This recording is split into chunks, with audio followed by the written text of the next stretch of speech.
Welcome back to On the Couch here at the lounge at Manhattan Beach Toyota. I'm Brad Jacobson. I have JP behind the camera, and today I have a really great guest with me, Doug Weems. Doug, how you doing today? Glad to be here. Thanks for having me. So many good stories with Doug. Obviously, a lot of people know you from the punk band 98 Mute. I know you more as a father because I was not around when you were in that band. What's some of your most fond memories of playing in the South Bay? Lots of good fond memories, that's for sure. As far as any particular one, there's a lot of it is a blur. I was going to say, there might not be enough memory left to... No, we had an amazing time. It was kind of a good little resurgence of the punk rock scene at that time, and we were fortunate to come around during it. So local shows, there was, I would have to probably say Wolf's Den, which is now Indian food place. It was got in between, maybe back home to Lahaina. So anyways, it's just down the road from here. Yeah. And that was a fun one. We probably played with Deviates and or 1208, right. Some of the other bands that were kind of in the same time period as us. And well, that's one of the things I say about the South Bay is it's kind of like they say about the East Coast weather. If you don't like it, wait 5 minutes, it'll change. It's kind of like the businesses in Manhattan Beach or even the houses in Manhattan or in the South Bay. If you don't like them, wait 5 minutes, they'll change. Yeah, that's true. We still have our few staples. Yeah. Your El Sombrero. Yeah. But you're right. Yeah, most things have turned over. There's a few still around, but. So I do have a little fun thing here for you. I usually don't do this with guests, but we have this up here in the lounge, and I'll probably have to show this differently. But Latitudes, there's a band in here. I think you're familiar with 98 Mute. Yep, we made the cut. I see that. What do you remember about Latitudes? I do remember not nice bouncers. Is this family show language? How are you? Okay. We'll beep out. Okay. If there's I want to keep it clean. No, but there's some a-hole bouncer guys that were just there to flex their muscle and stuff. But fun place, local. I mean, we used to have to go to Hollywood to play, and that's always a big haul. And to get people off the couch to go up there and see you, not as easy as just getting to go down the street. So Latitudes was a fun local venue. Had a lot of good bands come through. Bands from out of town would come in, which is always a treat for us kids here. That was fun. So you and I have something in common. We both have little girls, and now you have two. You have a boy and a girl. I have just the girl. But how much has that changed your life? A lot. Crazy, in right? an amazing way, though. Yeah, it is crazy. Having kids, it's not about you anymore. It's about making sure they have what they need, taking care of them, looking after them. And every time I see you, it always seems like you're with your kids or you're sharing stories about your kids. Yeah, I love that. They're the reason to get up. It's pretty special, pretty cool. Let's go on to something fun. All right. Third picture on your phone. This is something we do with our guests. Pull out your phone and show us your third picture.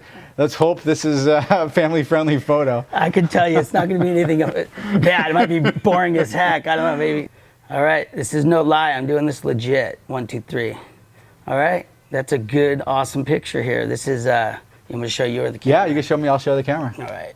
All right. So what you're looking at there is I was at a amazing friend / sister brother's wedding.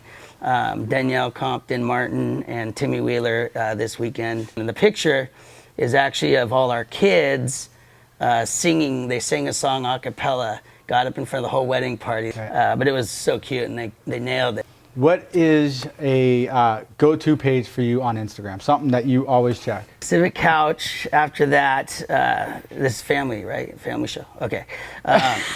just gotta make sure that. Honestly, I love seeing kids getting hurt, and then not because I want kids to get hurt, because these videos are amazing. So they're videos of kids getting hurt, morons doing things.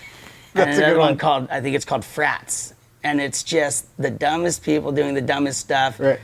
No one gets really hurt. I mean, I hope, but check it out. It's super funny. So that's why I'm like all about the entertainment value. Yeah. And I like seeing that's my what friends. Instagram is. It's just about flipping through and stopping when you see something that's interesting to you. Yeah, and I think that's the difference. That's what I do anyway. Yeah. Facebook is where I read. Yep. Instagram is where I laugh. Exactly. Yep. Yeah, so I do a lot of laughing on Facebook too, though. Yeah. At the expense of others. Chris Wells. Yeah. Wells is. He knows how to pull a tail. Oh, he's the best of the best. He does know how to get your goat. You picked the Redondo Beach room. Can you tell us a little bit about why you picked Redondo Beach? Sure. A little background, I guess. I was born and raised in Manhattan Beach, went to schools in Manhattan Beach, on the Walk Street area. Grew up on 4th Street, which is kind of like an infamous street in Manhattan Beach because we had kids of all ages. And then later in life, my mom moved to Hermosa. My dad lived in Hermosa. And I eventually moved to Redondo Beach with my wife and family. And we've been over there for 15 years. Wow. So I figured I'm a Redondo Beach resident. You are now, my yeah. kids are Redondo Beach, going to my alma mater's rival school when they get to high school, which I'm okay with, though. It's not so much the Manhattan Beach I grew up in. It's kind of sailed. Not today's beautiful, love it. Right. I still go to the beach at 4th Street. Right. And Hermosa Beach is actually kind of where I actually spend most of my time because I have an office in Hermosa Beach. Right. So obviously you're a lifelonger. You've been here. You were born and raised South Bay. What is no longer around that was what was around when you were growing up that you miss the most? Well, I guess what I miss the most, and again, not a negative thing, is like you just a little bit of a disconnect when I drive through the town. I'm like, you sort of see it's just not the same landscape it was. Right. So you sort of get nostalgic, and you always think what you had was better, and it's not better, it's just different. Right. So I do miss I like that seeing you said that. there was a time in my life where I couldn't pay for something, where you go to every restaurant, someone's working there, you're getting a drink or whatever the case may be. I really don't know a lot of the people throughout the Manhattan Beach area. But then again, there's so much of it that has not changed a bit. You get your feet in the sand, you're still at the same place that was the same place 50 years ago. Right. I'm 46, so for me it's been a long time. Driving here, I'm driving past what used to be the Pizza Hut where we go after the games, or we get ice cream at the Ice Box, which is now I think 2 Guns. Right. Now Goat Hill, we all bought our OP shorts and stubbies at Goat Hill, which was where I think that. Also where that coffee place is now. So yeah, you do miss that stuff, but it's all good. It's just life keeps changing. So sticking with the South Bay, I showed you my favorite picture that we have here in the lounge, and it's a photo of Pollywog Park from 1951. Yeah. It kind of brings you to the old South Bay. There's no big homes. Crazy. But it got us talking about somebody that you have experienced, was Lady in White. Oh, yeah. Can you tell us, for people who maybe don't know her or maybe want to relive the memories of her? Sure. Every local knows about the Lady in White. She was this little old lady, kind of dressed almost like a pope, sort of, with a white hat, white kind of cloaky thing, and pushing a little old lady cart throughout town. She'd cross the streets wherever she wanted to cross, so cars would have to stop. Yeah. Definitely something was off in her head. And the biggest rumor, which probably is true, but I can't speak for Stan, that she would kill and eat the ducks at Pollywog Park. I heard that many a time. Yeah, so either that grew from something or who knows, but that's kind of the story of her. My biggest run-in with her was always at Valley Park. I grew up by Valley Park in Hermosa, and she had her spot there, and we would go. We always wanted to see her, get as close as we could. And then sort of she would yell some random curse words, like a Tourette's kind of thing. Yeah. And we just all run and scream. Yeah. Turkey John. Yeah. We also have Turkey John, yeah. Yep, he's definitely one of them. There's an old dude we used to call the Penguin down in Hermosa. That literally looked like the Penguin from Batman. Yeah. Flipjack. This dude would just do flips around the beach. We're going to switch up a little bit. We're going to go with a pet peeve. One, I don't know why it bothers me so much, is when people are going to make their left-hand turn, but they don't go out into the intersection far enough to let the car behind them get far enough in to get the yellow light turn, Or just... That's a good one, actually. The phone walkers, too, walking straight, slowly, while cars trying to cross through the crosswalk. It's like, pull your head out. Come on, get with it. I'm sure I've done that, too, so.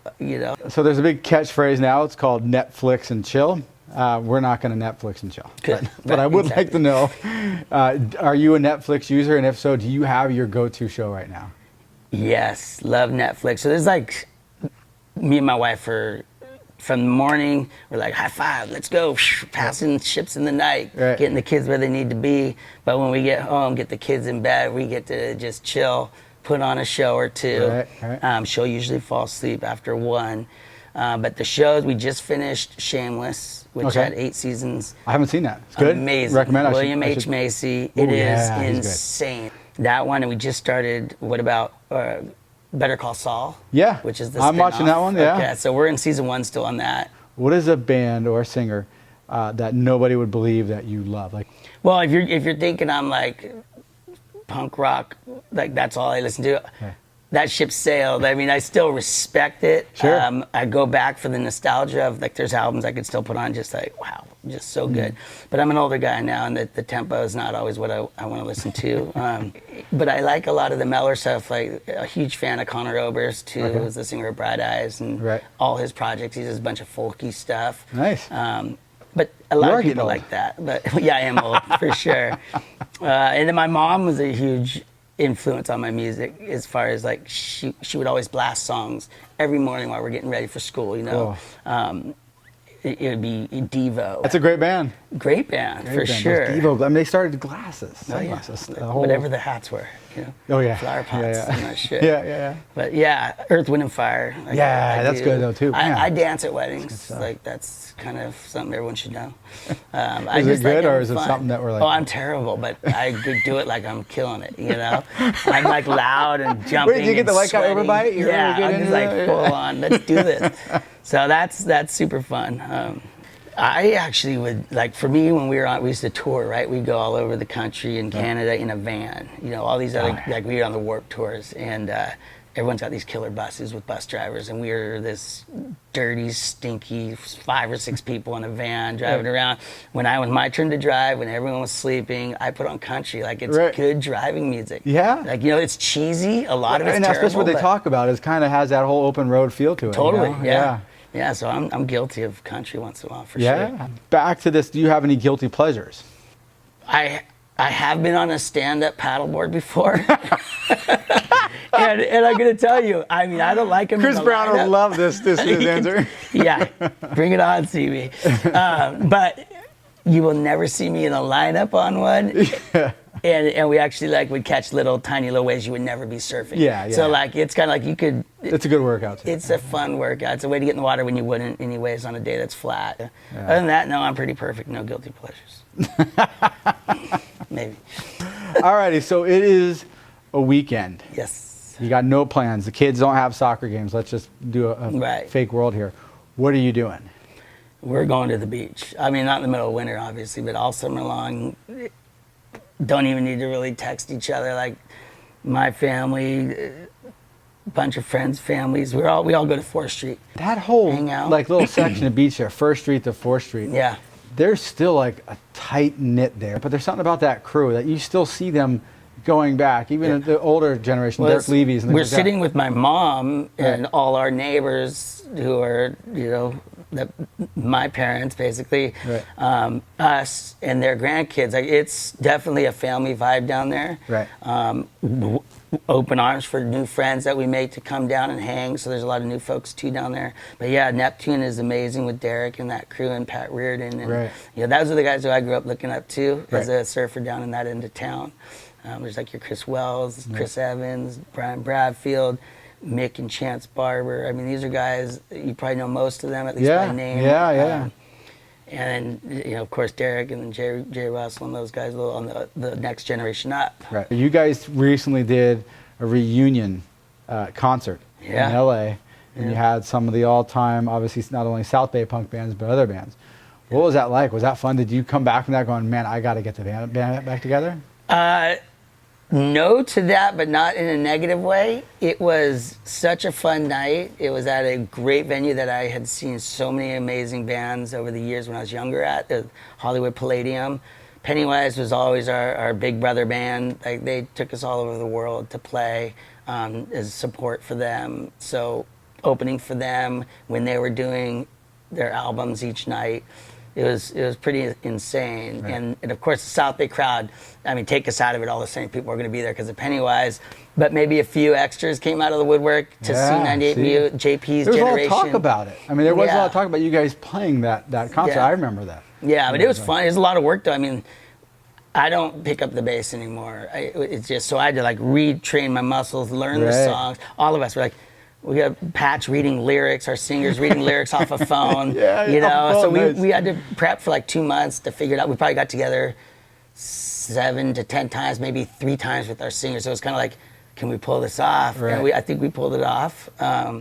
But it wasn't something like I want to get in a dirty van again and go do that, you know? Like, leave my kids and my wife. It's just not where I'm at in my life. Where is your favorite place to surf in the South Bay? So over the years, I've sort of migrated south from Rosecrans, where I lived for, she's like 7 years off Rosecrans. She surfed down there with that whole crew. Then I ended up at Marine for a lot of years. It just gets crowded and pushing. So now, for the last like 10 solid years, I've been surfing down in Hermosa, 16th Street. There's about 7 to 10 of us that are pretty much out there anytime there's waves. You got your Daniel Dell, Dan Connell, Matt Walls. Like those guys have been there for a while. Yeah, they're always out there. Dickie O'Reilly, and myself and the Iglory brothers. Quick sidebar story. I was conned into surfing Marine Street a couple weeks ago with my couple buddies, Steve Mydroth and Dickie O'Reilly, and I was so just driving through Manhattan Beach and Highland at that time in the morning. I dropped the kids off at school at 8. Hard. It's like 8:15. I'm like, oh my God. And then I get there street sweeping, right? No parking. I'm like, my God, I knew it. I hate this. I was getting angry before I even got my wetsuit on. So I go down, I get a spot where I pull into a driveway and I'm going to go to the curb once the street sweeper's waiting. Right. 8 cars of construction guys are tailgating the street sweeper behind it. So I just cut off this truck straight out. I'm done waiting. Oh yeah, I know. I laid on the horn. I'm like, no, I'm taking this spot, dude. I don't care. Let's go. I got out of the car. I'm already frustrated before I even got in the water. I had a terrible surf, which is why I don't want to get into that mindset. I mean, so anyways, I'm back to Hermosa now. Speaking of the bubble, obviously they call it the bubble for a reason. How often, what would it take to get you out of the bubble? Besides a wedding in Palm Springs? Yeah, good question. Obviously, vacations are always fun. But I do still like to go see bands from time to time. We have a good little crew of people. We're all, text each other. You going to this show, going to that show. We pile in cars and do it together. It is good to get out of the bubble. And it's once you do it, you're like, that wasn't so bad. Right. But it is. It's like a whole to-do to mentally prepare. Like, is the house you grew up in, is it still look the same today? It is, yeah. Wow. Yeah, it's like...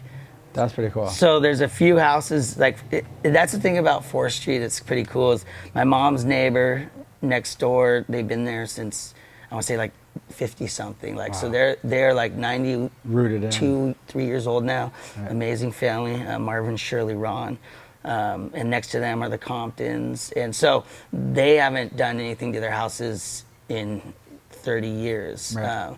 I mean, my mom will keep hers nice and stuff, but you go in there, it's old school, but everyone loves her house. Like she was the house as a kid. It was always the open house. Like everyone got their surfboards at my mom's house, and she fed everybody. And she's like the mom to half the South Bay. Yeah, and then you have a big family. You have how many brothers and sisters do you have? I got 2 brothers and 2 sisters, and the ages span, like 13 years. So it's like I got to know a lot of the younger generation from my younger siblings, and then. My sister is a couple years older than me, so she had the older ones, and then again the kids on the street were all ages, and you used to get beat up by the older kids, like more like I wouldn't say beat up, I'd say hazed. Back when they did that stuff. So and you learned respect, and surfing was like.